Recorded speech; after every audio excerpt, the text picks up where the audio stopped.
DEI is in America's DNA.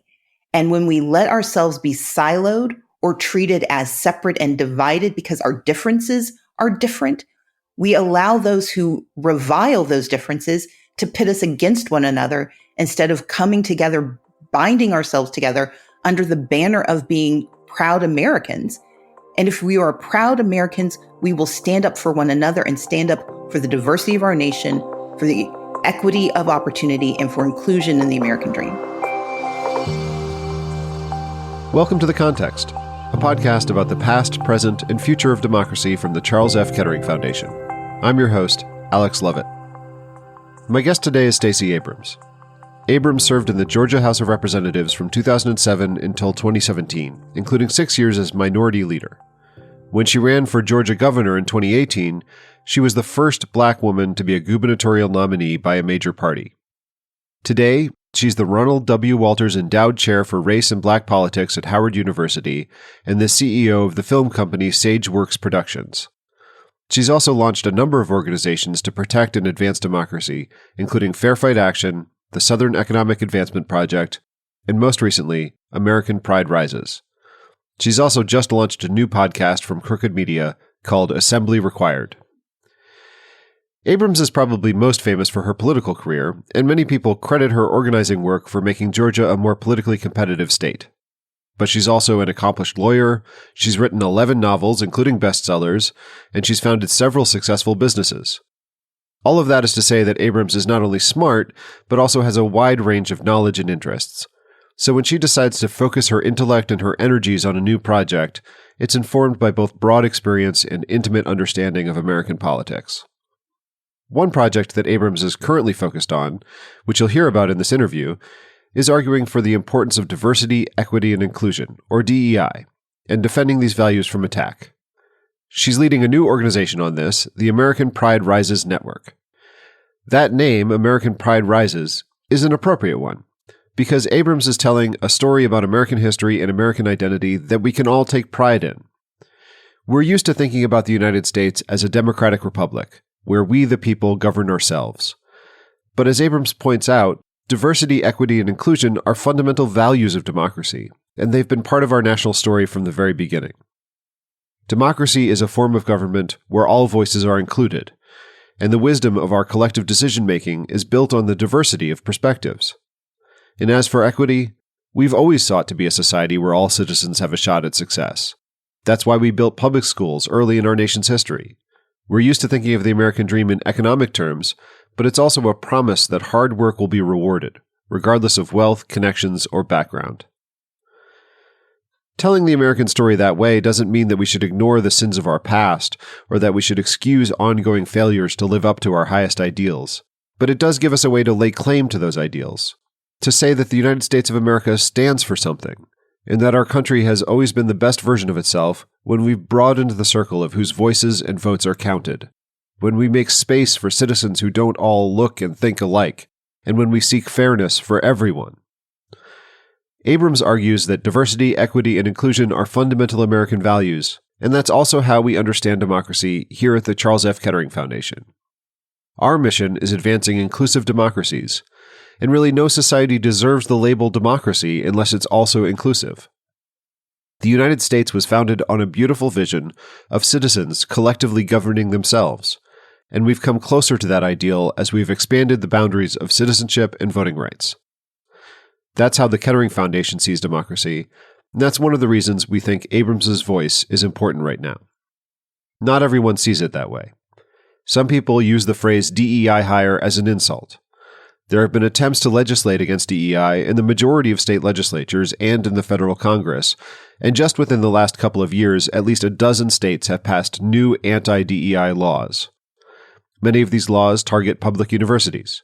For example, some laws ban universities from having offices, staff, or programs dedicated to DEI, and others ban universities from considering demographic factors in admissions or employment decisions, including any use of diversity statements. Other laws ban teaching certain topics related to DEI in primary and secondary schools, or prohibit DEI trainings for government employees. There's a story to be told about the impact of these laws. how these bans make it harder for universities and government agencies to build respectful campus and office communities that also look like the nation as a whole, or how the vague language of curriculum bans leave many educators unsure of how to teach important parts of American history. But the point that Abrams is making is more elemental in all of that. She's making a powerful argument that attacks on DEI are attacks on fundamental American values, and really attacks on the underlying values of democracy itself. Defending democracy means defending DEI, and Abrams can help us understand how to do both.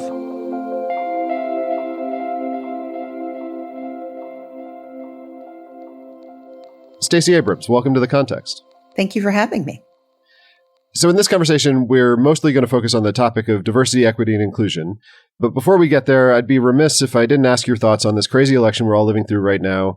Joe Biden withdrawing from the nomination so close to the election, really unprecedented in American history. It looks like Kamala Harris is going to be the Democratic nominee, and the topic of diversity is relevant here. So far, 44 out of America's 45 presidents have been white. All of them have been men. So if she wins, Kamala's portrait is going to stand out at the National Portrait Gallery. How do you think that Harris's racial and gender identity will affect how Americans understand her candidacy and think about this election?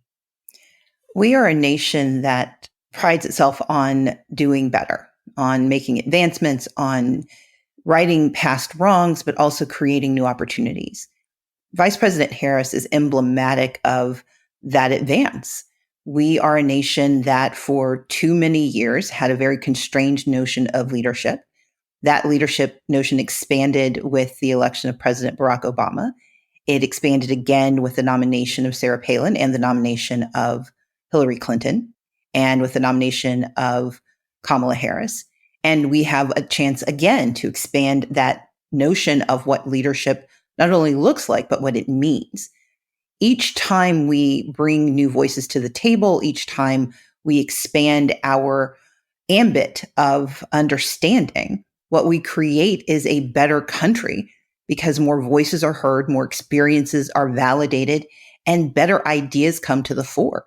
And so I think that Vice President Harris, both as a candidate and hopefully as our next president on my end, my belief is that she is a proof point in the progress of our country. And that progress means that everyone, regardless of where you begin, regardless of who you are, that you are included in the vision of the America that we all hold to be true. Some Republicans opposing Harris's race for the presidency have critiqued her because of her identity. Tennessee Congressman Tim Burchett called her a DEI hire. Others in the Republican Party have argued against focusing on her identity. Speaker of the House Mike Johnson has said this doesn't have anything to do with personalities. It should be about policy. This has nothing to do with race. If racism and sexism are present in our society, and I believe they are, they're inevitably going to have some effect on how at least some voters view Harris. Do you expect her identity to be an explicit part of the conversation about this election, or do you expect it to be more relegated to internet forums and voter subconscious? I believe that identity matters. It is why J.D. Vance is touting his identity as a veteran. It is why Speaker Johnson touts his identity as a Southerner. Kamala Harris carries multiple identities that are reflective of the America we live in. And it is, I think, an insult to Americans for anyone to use diversity, equity, and inclusion as an epithet or a curse or as an attempt at insult. That's rejecting the core of who America and who Americans say we are. We believe that you should have the right to participate. Diversity means opportunity for all. Diversity is all people. Equity is a reference to the pathway to that opportunity, that no matter where you begin, we should make it possible for anyone to achieve. And inclusion means that we expand the aperture of who gets to be at the table, who gets to make the decisions, who even gets to think about participation. And therefore, diversity, equity, and inclusion are the lodestones of who we are as Americans. Yes, what she may look like, where she comes from, will be part of the conversation, but the same is true for every single candidate we have ever had for public office. What is discouraging to me is that they believe that it's an insult for people who come from a background that is not their own should somehow be apologetic for their inclusion in this race and in this country's leadership. So I would argue that our responsibility is to understand for 248 years, we have made it our mission as a nation to hold being American as an opportunity that includes all. We have passed laws. We have passed constitutional amendments from the 13th, 14th, and 15th Amendments to the 19th Amendment to the Americans with Disabilities Act. We continue to expand who gets full participation. And anyone, any leader who would see that as a reason to disparage instead of a reason to celebrate, I think fundamentally needs to re-examine what they believe it means to be American. One last question on the current election. You're a member of the Democratic Party. The Kettering Foundation is nonpartisan, so I'm not trying to elicit a sales pitch for the Democratic Party here, but it's an institution that you know very well. You've spent your career working in it. And we've seen with Donald Trump taking over the Republican Party in the last few years, we've seen the impact that a new candidate can have on the party organization. How do you think this change at the top of the Democratic ticket will affect the values, the policies that are being campaigned on? You know, how much continuity and how much change should we expect here? Well, I was unequivocal and unabashed in my support of President Joe Biden. I am unequivocal and unabashed in my support of Vice President Harris. What changes is not the mission or the values of the Democratic Party. What changes is how we engage and what we are talking about. Because for the last 3.5 years, the standard bearer has been President Biden. It will now be Vice President Harris, but they have been working together on so many of the issues that matter. And more importantly, they will continue, whether President Biden is at the top of the ticket or one of the legacies of our party. We are going to continue to be the party of people who believe that people should have the right to full participation, to full inclusion, to full opportunity. What has changed in this moment is the name on the ballot, not the mission of the party. And I believe that that is why we will be successful in November. Well, let's talk about diversity, equity, and inclusion. You've already touched on this, but you've argued earlier in this conversation and in other conversations that these values, diversity, equity, and inclusion, are really fundamental American values that our country has been striving toward throughout our history. How do you see DEI as part of the American story? So as I said, diversity means all people, people of different ability, different ages, different citizenship status, class, ethnicity, faith background. We have intentionally in this country over time expanded how we include these communities in the fullness of American life because we believe all people are equal, whether it's neurodiversity or race or sexual orientation. All of these backgrounds simply speak to how different we are. So diversity means all people.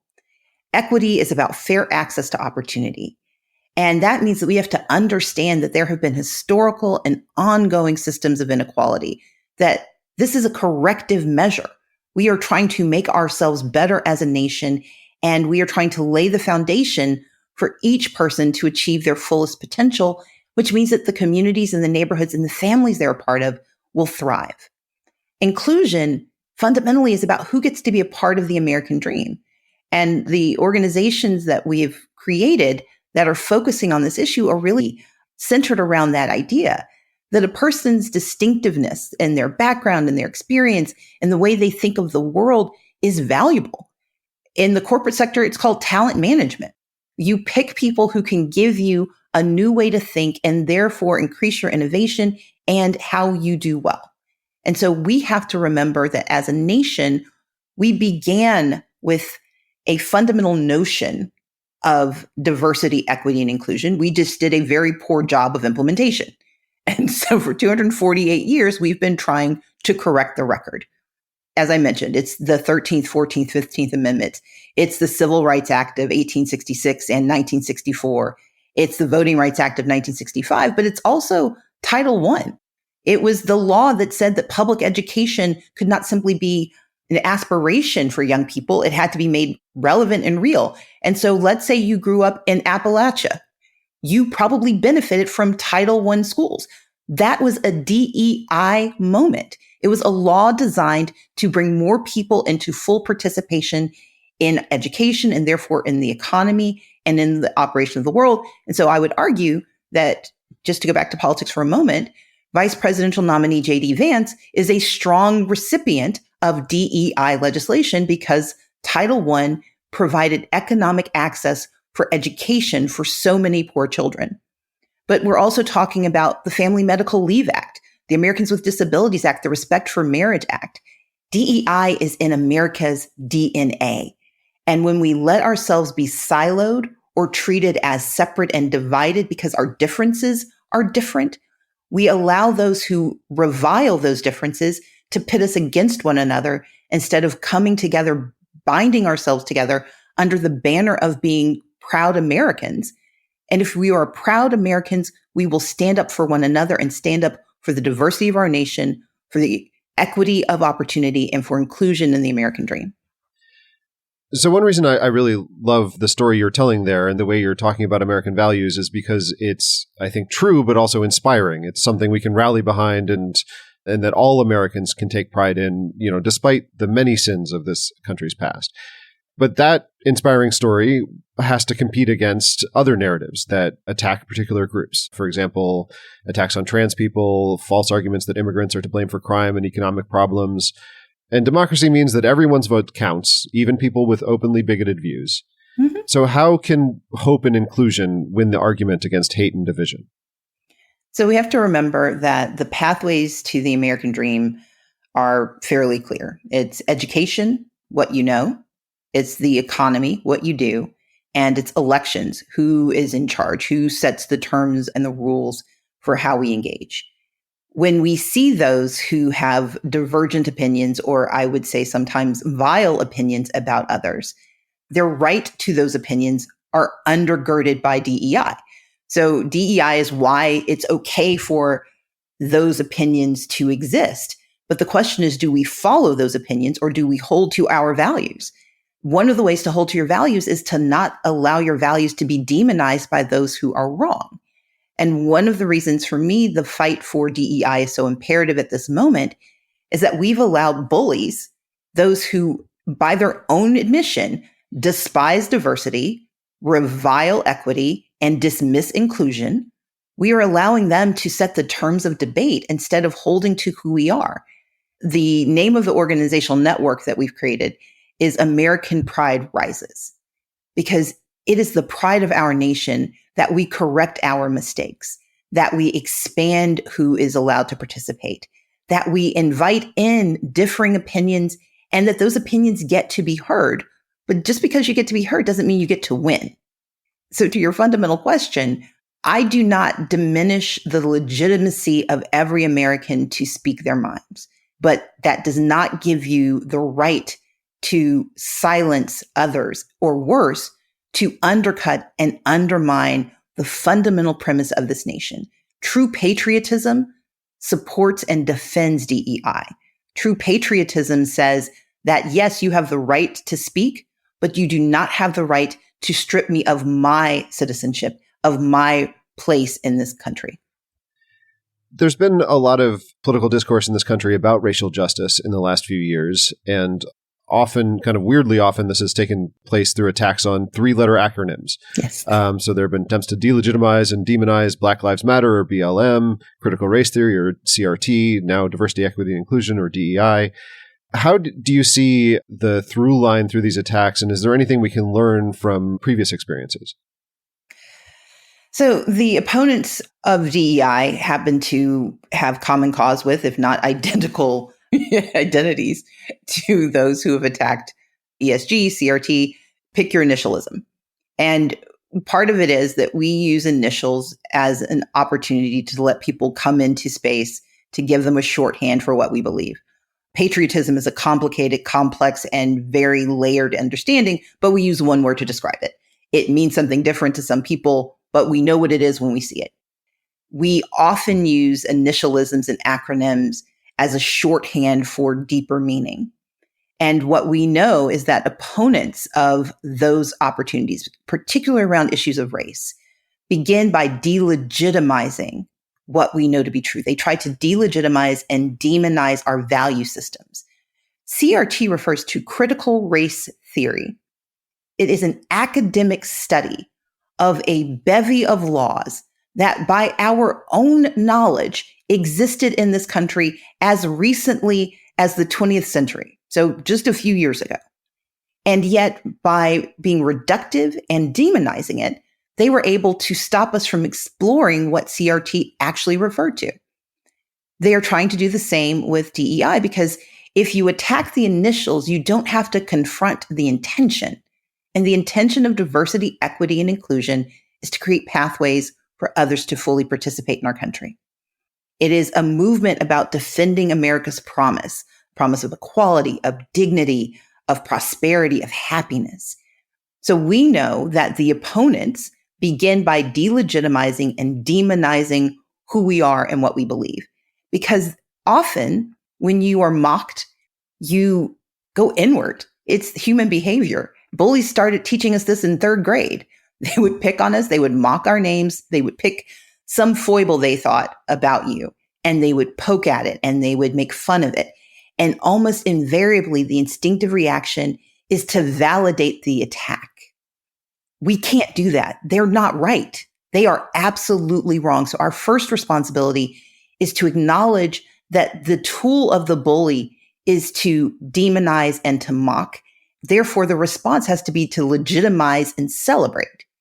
The second phase of this infernal triangle, which is how I refer to it, they start by demonizing and delegitimizing. They then move to litigating. They sue. If you're in school, they go and tell the teacher, and they go and tell the principal. They try to make you the bad guy because they try to take the systems that should protect you and weaponize them against you. That's the attempt that we are watching happen right now. The lawsuits that are being brought forward are not new. These are the same lawsuits that gutted Section 5 of the Voting Rights Act, Shelby v. Holder, because Shelby v. Holder was the case that undermined the Voting Rights Act, that gutted Section 5. It permits states to once again engage in voter discrimination. Their intent is very clear. Let's litigate away all of those laws, all of those rules, all of those regulatory schemes that have been designed to protect and actually advance us, and let's regress. And then the third part of the infernal triangle, so you delegitimize, you litigate, and then you legislate. You go to the states and you say, I'm going to make sure that we put in place rules and regulations that say they can't come back and protect themselves again. So if you think about voting rights, they began with Shelby v. Holder. Well, first they said there was no voter suppression. Then they were able to gut Section 5 of the Voting Rights Act. And then they passed laws across more than 35 states to make it harder to participate in elections. With CRT, they began by demonizing critical race theory, saying this is a terrible thing, lying about what it means. They then got states to pass laws banning CRT, banning books, banning history. And then they passed state laws to make it impossible to restore knowledge. They're going to try to do the same thing with DEI. And so our responsibility is to acknowledge that they have this infernal triangle that works and respond with what I would like to call the virtuous cycle, which is that we legitimize what we know. We inoculate ourselves by talking about it more broadly and more publicly. We litigate to fight back, and we legislate to protect. We meet an infernal triangle with a virtuous cycle, and that's how we win. Well, so let's talk about the second two phases of the infernal triangle that you're talking about, litigating and legislating. So I want to ask about the Harvard Supreme Court case from last year. This was the case, Students for Fair Admissions versus Harvard, declaring that colleges and universities can't consider race in admissions decisions. And the argument why that's a bad decision is because it leaves us with a pretty weird system where universities can and do seek diversity through gender, geographic origin, economic background, all kinds of factors. You know, the marching band needs a tuba player and the lacrosse team needs a goalie and every academic department needs students and teaching assistants. And so colleges are already considering all of these hundreds of factors. And so another way to say that is that there is no objective standard of merit. It's not that race is some kind of deviation from merit, because that doesn't exist. There's no objective standard. But you're smarter than I am, and you're a lawyer, which I am not. How would you explain what's wrong with the Harvard decision? Well, you may not be a lawyer, but you play one very well. That's exactly it. There was a fairly facile and I would say arbitrary decision to dismiss race as one of the predicates for decision making, but only in higher education and not even in all higher education. Because let's remember, the same Supreme Court said that no, you can't do it in most universities unless it's to the benefit of the country, so you can still have it in military colleges. So there was not an absolute diminution of the right to do so. There was a limit on who could benefit from it. And to your point, other communities, other identities continue to be allowed benefit. It's guised under this false notion that you're reversing racism by not acknowledging race, which is infantile and asinine, I would argue. It's infantile because closing your eyes doesn't make the world around you disappear. You just can't see it anymore. And it's asinine because it follows a logic that loses its thread when you pull at any part of it. Allowing race to be used as a metric for decision making was designed as a corrective action because for the bulk of American history, race was used to exclude. And so what was permitted was that race could be used to affirmatively include.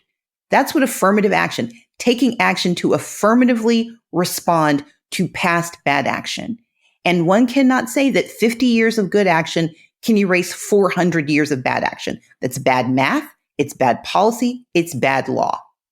But we also need to constrain what we believe Students for Fair Admissions actually accomplished. This did not eliminate DEI in America. It did not even eliminate DEI in education. It eliminated one facet of it. Unfortunately, though, there are universities and organizations and lawmakers who are taking advantage of this crack in the door, and they are trying to pry it open and take it off the hinges to allow a bastion of racism to come flooding in. There is no reason that Duke University had to dismantle a scholarship for Black students. There was nothing in Students for Fair Admission that made that necessary. It was an affirmative decision to regress.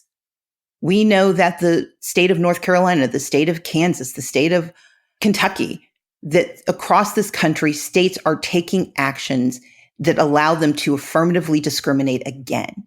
We know that Texas and Georgia and Florida have all done this. And the problem is that we are recreating the bad actions that we've spent the last 100 years trying to atone for. And that's because it was working. Because let's get to the fundamental. DEI works. It has actually expanded who gets to participate. It has changed the complexion, the participation, the accessibility of America. And there are those who are very afraid that they now have to compete. And I think it's a cowardly reaction. DEI requires more competition, more participation, and more access. And those who oppose DEI seem to oppose competition.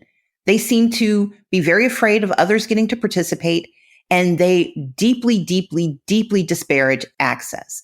And we should hold them accountable for those behaviors, whether they are Supreme Court justices, candidates for higher office, or CEOs of companies like Microsoft. So something I'm hearing you say here, and I've heard you say other places, is basically that a lot of organizations might be overreacting to the Students for Fair Admissions versus Harvard case, that was actually a pretty limited ruling that was about only colleges and universities, only admissions policies, and not even all colleges and universities. So I want to ask, a lot of institutions in the last few years have developed DEI programs, offices, staff. What is the benefit to those organizations from doing that work? And what does that work look like on the ground? And then how should they be reacting to the Harvard decision? How should they be acting in this kind of unsure legal environment? So first and foremost, if you were looking at the corporate space, corporations make more money from DEI. They make money because what they do is they ensure more competition. They tend to make more money as compared to their competitive entities. We know it puts more money in the economy. It puts more money in their pockets, and it creates more consumers. So the value of DEI is that we make money. We do better as a society, as a nation, certainly. Companies in the top quartile of diversity outperform those who are in the fourth quartile by like 36%. So let's put those in real numbers. If the 4 key racial gaps in wages, in education, in housing, in investment, if those closed, we could have added $16 trillion to the American economy in the last 20 years. If we close the racial wealth gap, just closing that gap would increase the US GDP between 4 and 6%. That's about $1.5 trillion. We know that when we have more people participating, we make more money. And it's not just money being made by people of color, it's money being made by America. It's money that then goes into the needs and the intentions of our country. But if we have anti-DEI groups that want to stop the 0.39% of venture capital money that goes to businesses owned by women of color, that want to undercut the Minority Development Business Agency that ensures that minority-owned businesses finally get access to the investment they need, what we are seeing is not an attempt at correction. We are seeing an attempt at depression. You are trying to stop people from succeeding, not because they are stealing from anyone else. This is not about preference. This is about proactively increasing and expanding the economy. And so across the board, all of the proof points signal that DEI works. So then you have to ask, who would be opposed to it? Well, let's look at John Deere. They said that they weren't going to sponsor social or cultural awareness events anymore because of conservative backlash. So because they were acknowledging that they had customers who were different than they had 50 years ago, they've now decided they're not going to acknowledge it. Microsoft said that they were laying off their DEI team because true systems change, somehow that it was no longer a business critical or smart as it was in 2020. Well, in 2020, Black people were dying in a very public fashion. And so either you were being disingenuous then, or you're being deeply disparaging now to say that systems change isn't important in this country. And then you've got the Society for Human Resources Management. They decided that they no longer believe in equity. Why would we celebrate organizations that affirmatively tell us they no longer believe in equity? DEI is good for the companies that are walking away. It's good for Microsoft. It's good for John Deere. And for the Society of Human Resources Management, which should be championing these outcomes, it is deeply disturbing that they would instead walk away from equity as though it were a bad thing. We've got to listen to what companies are telling us about their value systems.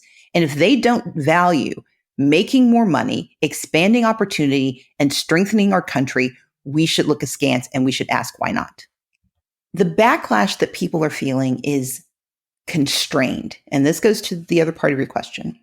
What Students for Fair Admission said, as you pointed out, it was a narrowly tailored decision around higher education admissions that didn't apply to all higher education. People then point to Fearless Fund in the 11th Circuit. What the 11th Circuit did was they upheld an injunction against the distribution of a $20,000 grant while they considered the merits of the underlying case. So no decision has actually been made. So we don't have new law, which means we have to abide by the laws we have and by the society we have. And my deep concern is that what is being attacked is not an acronym, it's not a corporate department, it's not a grant. They're attacking values. And when we get distracted by the bullying and the whining, we are ignoring the attack on the core of who we are. That's the problem. We have to stop being distracted by the prestidigitation and the way magicians work. They make you focus on one thing while they do something else. They are trying to make us pay attention to these flurry of lawsuits that have not achieved anything, while we ignore the fact that they are dismantling so many facets of how we have made this country work and prosper. They are going to cost us money. They're going to cost us progress. They're going to cost us lives. But we are getting distracted by headlines and not reading the fine print. Yeah, so just to do a quick footnote there, the Fearless Fund case you mentioned was a case about an organization that provides venture capital specifically for businesses led by women of color. And it's right now under injunction, as you said, but that's not a final decision. It only is in one district. So I think the argument you're making for not overreacting to the litigation is an important one. So let's move on to the third of the infernal triangle, which is legislation. We're seeing attacks on DEI, especially in state legislatures across the country. Many anti-DEI bills passed, and that's a complicated story because if we're talking about state legislatures, we're talking about 50 different stories, and there's not total coherence to what's happening across the country. But a lot of them target universities.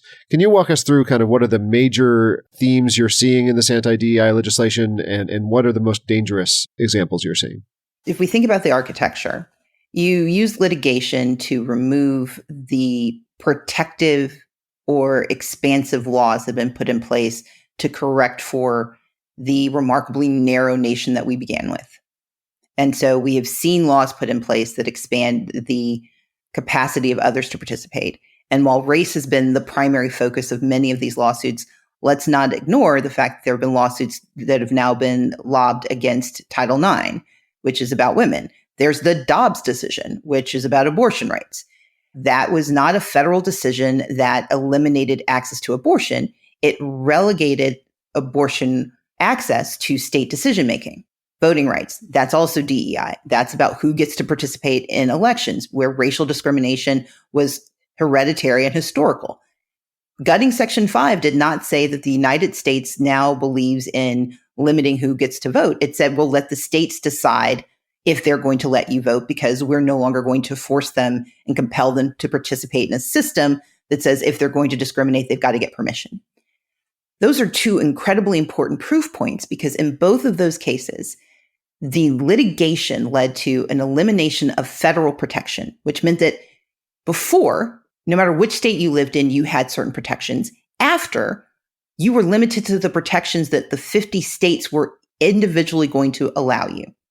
Which then gets us to legislation, because what's happening is that states' rights are being used to justify limiting the value and the reach of citizenship.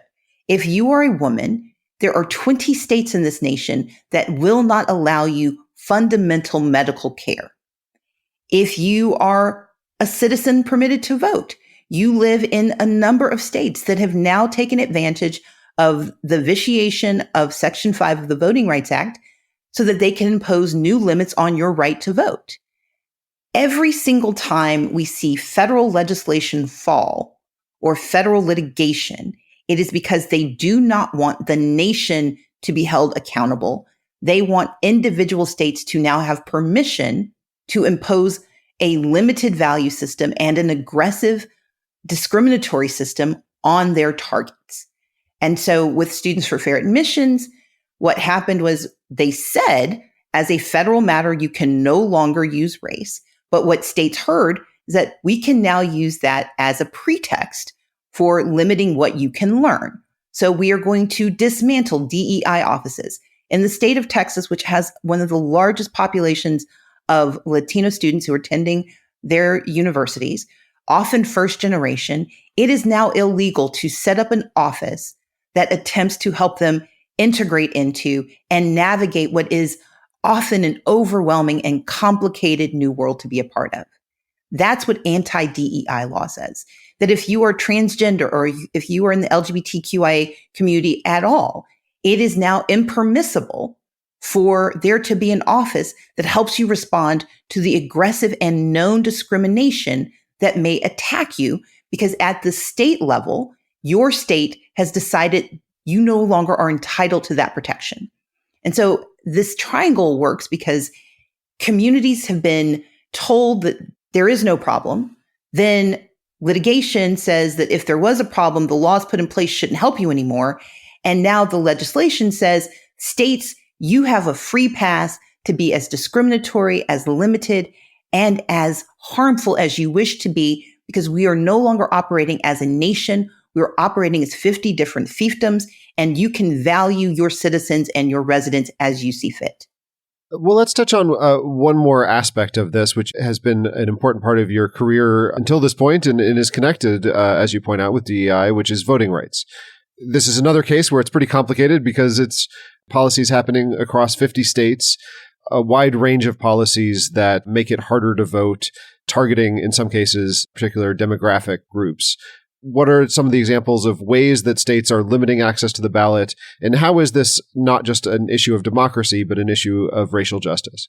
So in my book, Our Time Is Now, I go into a lot of detail, but let's just think about the fundamentals. Voting rights come from the ability to register, to cast a ballot, and have that ballot counted. So the corollary is that voter suppression questions whether you can register and stay on the rolls, can you cast a ballot, and does your ballot get counted? We know that with the gutting of Section 5 of the Voting Rights Act in the Shelby v. Holder decision, what Chief Justice John Roberts said was, well, we can no longer prove that states have any discriminatory intent, and therefore we are no longer going to provide oversight unless Congress, you decide that you agree, which essentially put us back to the pre-Voting Rights Act of 1965, where the states that were the most aggressive and egregious participants in voter suppression said, no, you can't monitor me. And so we once again told the fox that not only could you guard the hen house, but you could tell us if the hens were being harmed or not. So we're trusting the foxes to be good actors. Okay, so that's the fundamental problem with Shelby v. Holder. When you think about what it means in today's terms, we no longer have the blanket discrimination that we had that preceded the creation of Section 5. What we have is a much more sophisticated model because you no longer need to block entire classes of people from voting. Most elections in this country that are competitive are determined on the margins. So you don't have to get rid of everyone. You just have to get rid of a lot of them, or you have to limit their access. And so you begin with what is the first stage, which is voter purging. You take people off the rolls or you don't allow them on. So in states like Georgia, we have seen voter purges where thousands of people are removed at a time, not because they have done something wrong, but because they simply chose not to vote. And Georgia's one state, but there are several states that use this system. You also have the examples of Texas and Florida, where even getting to register has been made more difficult, so much so that at a certain point, the League of Women Voters declined to register voters in Florida because they were concerned about their ability to do so without it costing them thousands of dollars. When you can scare the League of Women Voters, a nonpartisan organization, out of their fundamental mission, you're probably doing something wrong. Then you have the disenfranchisement of the formerly incarcerated, which in Florida, again, we saw a constitutional amendment adopted by the people of the state that immediately got abrogated by the governor and a very terrified state legislature that didn't want new voices in the process. So that's, can you register and stay on the rolls? Second is, can you cast a ballot? Well, let's take Texas or Arizona or states that have put constraints on voting by mail. For a lot of communities, voting by mail is the only real way to cast your ballot because these are also states that have laws that say you can't get paid if you have to take off time from work to go vote. You can vote, but you can't get paid for it. And they don't protect your job if you do. Or if you are disabled, this is one of the populations that is the most aggressively harmed by these rules because they have limited access. And we've seen state after state after state constrain who can actually cast a ballot. And so if you're a young person who went away to college, there are new rules in New Hampshire, across the country, trying to limit who can fully participate in our election. So can you cast a ballot is now under question. And then the last is, does that ballot get counted? Well, we have seen a number of lawsuits. And in this case, now I would admit I'm a member of a party that for many years was the proudest leaders of voter suppression. They don't do that anymore. Now it's mostly the province of Republicans. So this is not partisan. This is just true. The RNC has been the most active entity suing to limit which ballots get counted. When you mail in your ballot, if you have no control over a post office that is delaying your mail, as long as it got postmarked, does your vote still get counted? Well, they're suing to say no in multiple states. We have places like Georgia where we had to sue to force different counties within the state to count the ballots. And we were able to get some advance until the Supreme Court said, well, actually, you could have more flexibility on that. So certain votes count more than others if they count at all. All of which is to say that The attack on voting rights is not an abstraction. It is an intention. If you go back to the 3 pathways to the American dream, education, the economy, and elections, if you want to make certain that you can strip people of their rights and make certain those rights are never restored, taking their voting rights is the safest way to accomplish that. It's the most efficient way. And these days, you don't have to take everyone's. You just have to take enough to diminish those margins until they're invisible, and also diminish a person's belief that it's worth trying. Voter suppression isn't just about stopping a vote. It's about stopping a community from thinking it's worth trying. And the psychic effect has the longest standing harm. And that's why, for me, it's so important that we talk about both.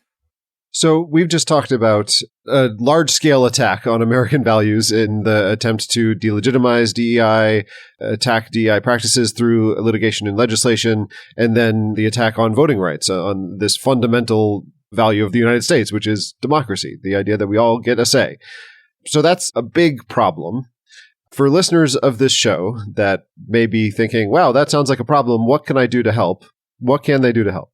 First of all, recognize that the reason we're under attack is because we're winning. You don't attack a failed system. You don't attack something that is inert, or worse, that is accomplishing your ends.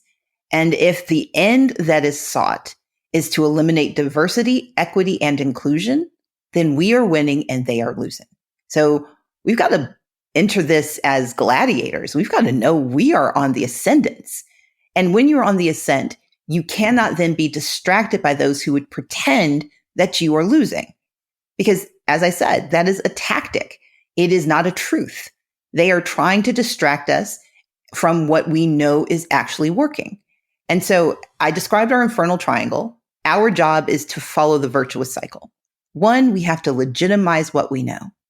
That means we have to speak up, tell our stories, tell the truth, talk about the successes we've seen, talk about why it matters, and make certain that we go beyond the very narrow understanding of what DEI is to the broader reality that all of us benefit from DEI. It's about innovation, it's about creativity, it's about problem solving. And we know that workplaces and schools and even economies are harmed when we don't have DEI. The second is that we have to inoculate. That means we don't just talk to the people who already agree with us. We talk to everyone. We use our social media. Every time you see a derogatory hashtag, you should respond with a positive one. But more importantly, take the lead and put those positive hashtags into the ether. Tell the stories, not just to your friends, but to anyone who follows you. And when you're sitting in conversation and someone says something that's disparaging, don't let it go. Don't fight about it. Just correct it. Say the right thing and make certain that your voice gets added to the chorus, because someone's going to hear you. And when they hear you, they then believe that they can participate. Next, we have to recognize that the litigation that is happening is only going to be successful if we remain silent. Look out. Find out if you're part of an organization, if you're part of a community that can file an amicus brief, that can talk about what's happening and can share the impact. And then lastly, when it comes to legislation, I am incredibly excited about this presidential election, but I am even more excited about the state and local elections that also have to be a part of this. One of the major tactical intentions of those who are pushing this infernal triangle is to devolve decisions to the states. Well, if that's where the power is going, we've got to be there to meet it. And so we cannot simply focus on the national and federal. We have to do that, but we've got to concentrate our attention also on the state and local, because that's where this is won and lost. We can win if we speak up, if we stand firm, and if we stay in touch with one another and share what we are doing and share our victories and don't get so distracted by the defeats. Stacey Abrams, thank you for your relentless energy in defense of democracy, and thank you for joining me on The Context. Thank you for having me. It's been fun.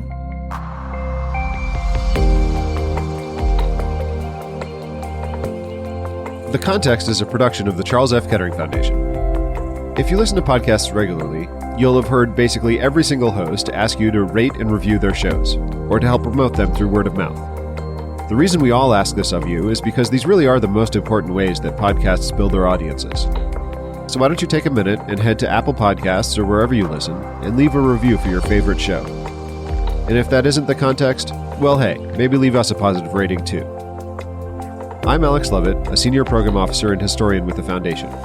Research assistance by Isabel Pergandy. Episode production by George Drake Jr. Kettering's Director of Communications is Melinda Gilmore.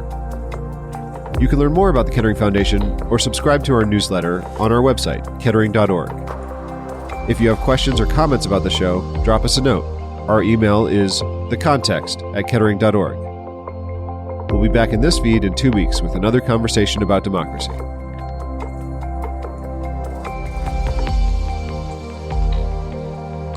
The views expressed during this program are critical to us having a productive dialogue, but they do not reflect the views or opinions of the Kettering Foundation. The Foundation's broadcast and related promotional activities should not be construed as an endorsement of its content. The Foundation hereby disclaims liability to any party for direct, indirect, implied, punitive, special, incidental, or other consequential damages that may arise in connection with this broadcast, which is provided as is and without warranties.